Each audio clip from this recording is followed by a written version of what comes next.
अस्सलाम वालेकुम नाज़रीन, कल्याण न्यूज़ टीवी सां माया रहीम बख्श पंवर। सबका पहिरीं नज़र विधासीं अॼु जी अहम ख़बरुनि ते। मटियारी में नए आयल SSP मोहम्मद कलीम मल्क जो मोटरसाइकिल ते सवार थी ज़िले जे मुख़्तलिफ़ शहरनि जो गश्त। SSP मटियारी मोहम्मद कलीम मल्क पुलिस जे जवाननि सां गॾु फाइटर मोटरसाइकिल ते मटियारी शहर समेत बिरशा ऐं हाला शहरनि जो गश्त करण बाद मीडिया सां ॻाल्हाईंदे SSP मटियारी ॿुधायो त मटियारी ज़िलो जेको मंशियात जो गढ़ सर्गो हो, उन सां गॾोगॾु ज़िले में ॾोहनि जी वारदातुनि में इज़ाफ़ो ऐं चोरियूं फुरूं मामूल हुयूं। मुंहिंजो चार्ज वठण बाद अॼु मटियारी ज़िले में अमन अमान वारी सूरत हाल घणे क़दुरु बहितर थी आहे। जरवार वेझो लॻ ॻोठ सुल्तान गबोल में ज़मीन जे तकरार सां गबोल बिरादरी जी ॿिनि धुरियुनि में जहिड़ो फायरिंग में गोली लॻण सबबि पीरसन गुलाम हुसैन गबोल ज़ख़्मी थी पियो। ज़ख़्मी पीरसन खे इलाज लाइ सिविल अस्पताल मीरपुर माथेलो पहुचायो वियो। ज़ख़्मी जी हालत नाज़ुक हुजण करे सखर मुंतक़िल कयो वियो। जरवार थाणे ते 8 ॼणनि मथां NC दाख़िल कई वई। पुलिस जवाबदारनि जी गिरफ़्तार लाइ छापा आया, पर जवाबदार घर खाली करे फरार थी विया।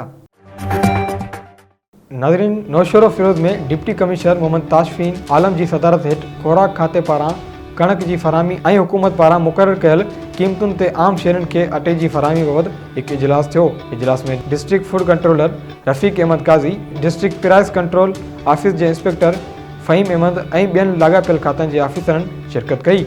इन मौक़े ते डिप्टी कमिश्नर चयो त सिंध हुकूमत जी ख़ुराक खाते पारां ज़िले में अटे जी क़ीमतुनि ते ज़ाब्तो आणणु इंतिहाई ज़रूरी आहे। इन लाइ हर तइलके जे असिस्टेंट कमिश्नर जी सरबराही में प्राइस कंट्रोल कमेटियूं जोड़ी वेंदियूं। NDFC खे हिदायत कई त हर फ्लोर मिल पारां मिल जे ॿाहिरां ख़ुराक खाते पारां ज़िले जे मुख़्तलिफ़ शहरनि जे अहम चौराहनि ते अटे जा स्टाल लॻाया वञनि।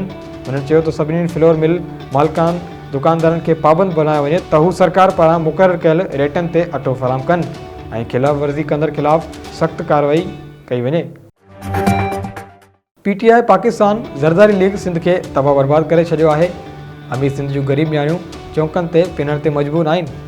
हाणे वरी अवामी रद्दमल खां बचण लाइ नक जे पकाई करे एहतिजाज पिया कनि। डॉक्टर कादर मक्सी तफ़सील मूजिबि मटियारी वेझो ॻोठ पोटो गाहूटी में STP ज़िले मटियारी जे सदर अब्दुल फताह गाहूटी पारां STP अॻवान शहीद डॉक्टर नवाज़ जी सालगिरह जी तक़रीब थी गुज़री।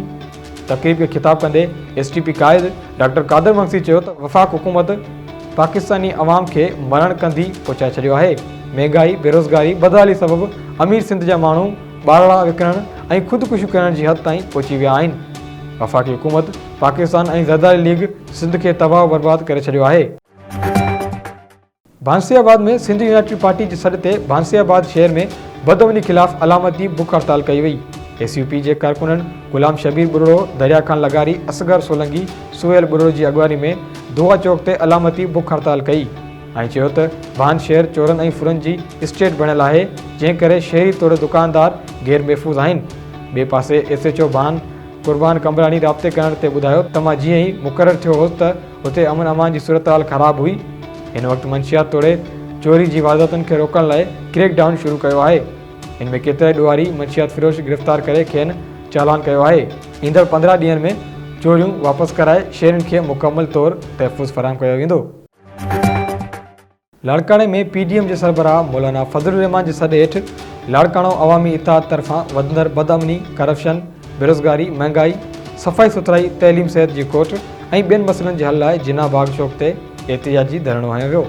जंहिं धरणे में JUI सूबे सिंध जे जनरल सेक्रेटरी मौलाना Rashid खालिम मसूमरो, GDA MPA Larkana मौज़ूम Ali Abbasi, JUI ज़िले लाड़काणे जे अमीर नासिर महमूद सूमरो, JUI जे मरकज़ी सालार इंजीनियर अब्दुल रज़ाक अब्दुल लाखो ऐं मोहब्बत अली खोड़ो शिरकत कई। शिरकत कंदे अॻवाननि चयो त अवाम खे रिलीफ ॾियण जा पूरा वादा करे तारीख़ी वेसागाती कई वई आहे। वफ़ाक़ी ऐं सूबाई हुकूमत अवाम मथां अज़ाब बणियल आहे।